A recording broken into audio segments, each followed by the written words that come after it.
What's up guys, Chris here and welcome back to another Destiny video. Finally, I'm sorry it's been so long since I uploaded last time, but unfortunately I've been super busy with school and simply haven't had the time to put up videos for the last 2 weeks. Shit happens, but I'm gonna try to make it up for you guys and upload some high quality videos up until House of Wolves. My uploads won't be as frequent as usual, but I'm gonna make sure that they're high quality uploads, all of them. In this video we're taking a look at auto rifles, we're taking a look at archetypes and stats, and we're taking a look at all the best perks, also why focus fire is overrated, and why assault rifles need to be buffed. Anyway, let's hop right into it. Now we're gonna start off taking a look at the stats of each type of AR. And there are of course 3 types. There are high impact low fire rate ARs, there are medium impact medium fire rate ARs, and there are low impact and high fire rate ARs. They're all very different and I think you guys might be surprised by a thing or two about them. There's gonna be a lot of stats, so I'm gonna put them all up on screen and hopefully you guys can keep up. If you have any questions, let me know down in the comments below. Anyway, starting off with the high impact ARs, they actually have a unique perk set that you can't get on the medium impact and the low impact ARs. So anyway, the rate of fire is 450 rounds per minute. The impact is high for an AR, doing 23 damage with a headshot and 19 with a body shot.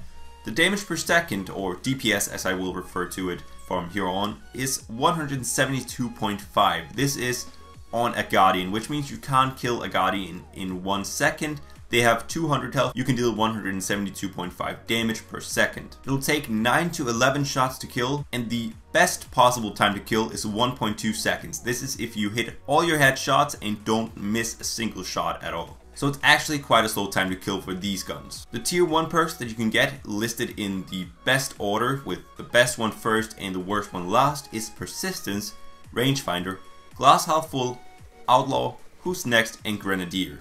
Persistence, getting some extra stability on your auto rifles, is always good. Rangefinder is also very good in auto rifles since they're quite poor at range, so adding to that is really good. It's kind of like playing to your strengths or trying to fill out the weaknesses on these 2 perks. Glass Half Full is a decent perk. It's quite overrated though, and I don't find much of a use on it on most auto rifles. Outlaw is also decent, speeding up your reloads when you get a precision kill. Who's Next is just kind of meh. You have to get a kill with the very last round in the magazine and it doesn't happen that often, and then Grenadier is just not a very good perk. Now in the middle tier, of course, there are 3 slots and there is 3 possible perks for each of these slots. For the first one you have Perfect Balance, Flared Magwell, and Quick Draw. In the second one you have Field Scout, Hammerforged, and Lightweight. And in the third one you have Single Point Sling, Snapshot, and Armor Piercing rounds. The optimal role here would be Perfect Balance, Field Scout, and Single Point Sling. The third tier is very good on the high impact auto rifles. You can get Third Eye, Reactive Reload, Feeding Frenzy, and Spray and Play. All are very strong. I'd say Third Eye, Reactive Reload, and Feeding Frenzy, that's really down to personal preference. Spray and Play is also very good, but it's slightly worse than Feeding Frenzy in my opinion. So I'd say the first 3 of these perks, you know, it doesn't really matter which one you get, it's down to personal preference entirely. Moving on to the medium impact auto rifles. They have a rate of fire of 600 rounds per minute and a relatively low impact of 19 per headshot and 15 damage per body shot.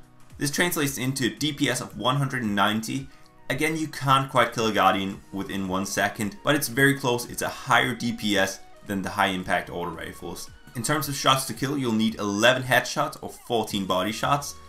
And the best possible time to kill is 1.1 seconds, so slightly faster than the high impact auto rifles. As I said, these share the perks of the low impact ARs, so we'll take that after the low impact ARs, which have a rate of fire of 900 rounds per minute and a very low impact of just 13 per headshot and 11 per body shot. The DPS on these is surprisingly the highest of all the auto rifles at 195. They'll take 16 to 19 shots to kill depending on whether or not you land headshots or body shots.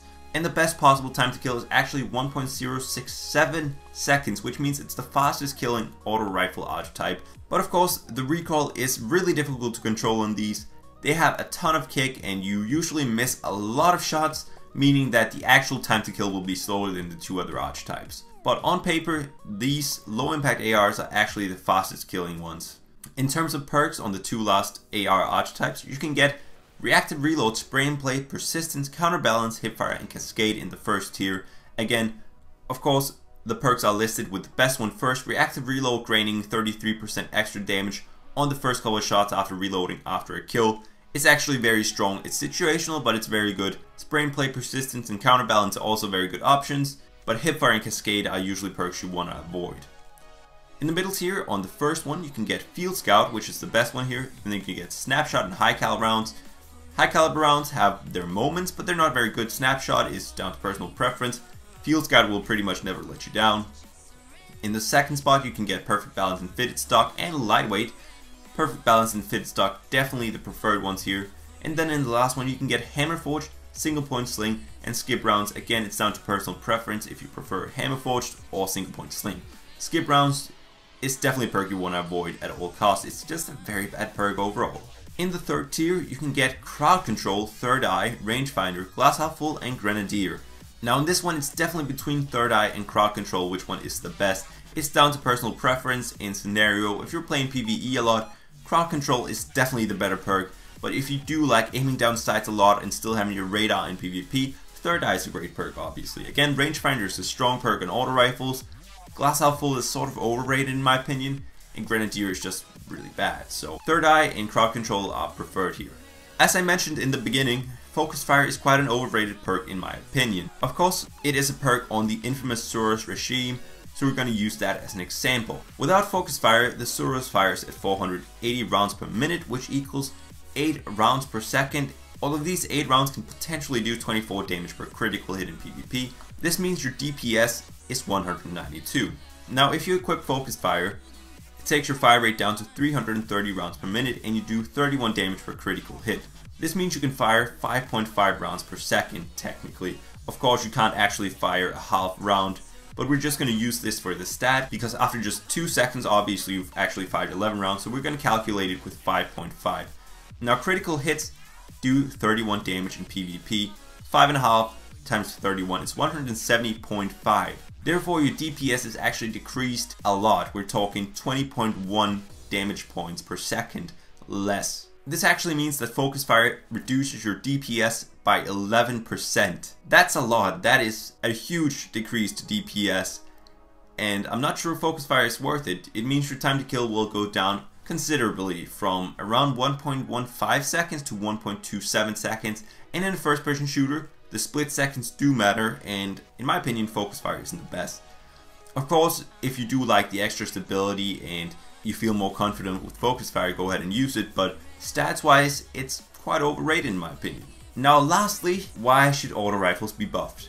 Now we mentioned the time to kill of each archetype, with the high impact ones killing in 1.2 seconds, the medium impact auto rifles killing 1.1 seconds, and the low impact ones killing in 1.067 seconds. Now this actually sounds pretty fast if you haven't heard any statistical stuff about Destiny, because the time to kill feels very high in Destiny. However, the low impact pulse rifles, which were notorious for being considered the worst guns in the game at one point, at least for PvP, they now kill in 0.87 seconds, which is considerably faster than the auto rifles. Scout rifles like the Vision of Confluence kills in 1.01 second. Again, this is actually faster than even the low impact auto rifles. And an average hand cannon for PvP like the Fatebringer will kill in 0.97 seconds. Now of course auto rifles fire a lot faster, they're a lot more forgiving, you can miss a few shots and your time to kill won't go down drastically. But auto rifles are meant to be this close quarters force. I'm not saying they should kill faster than everything, not at all, but they should at least be on par with pulse rifles in close quarters combat, especially because they drop off so much at range. They're basically useless in long range, and in medium range you have no chance against a hand cannon user, a scout rifle user, a pulse rifle user. You don't really have a chance against anything other than shotguns and maybe a fusion rifle if you get lucky. As I mentioned, auto rifles are meant to be a force in close quarters combat, and they're just not. The thing is that they're easy to use, so of course people are going to use them, but overuse doesn't mean overpowered, and I don't think Bungie has gotten this quite yet, unfortunately. I definitely think the damage nerf should be reverted so they now do 27 damage per critical hit and 22 per body shot again, because honestly it just seems fair. Right now they're extremely weak and not worth using. You definitely shouldn't be outgunned by Fatebringers and Vision of Confluences all the time in close quarters combat. If you get outgunned by those guns in close quarters, that should be because your aim is terrible. But as of right now, those guns simply just kill faster in close quarters combat. Anyway, that's my 2 cents on the case, and that's it for the video as well. If you did enjoy and found it helpful, please leave a like and comment. Comments are always appreciated, and I try to respond to every single one of them. And if you're new, feel free to subscribe as well. I will see you guys on the next one. Peace.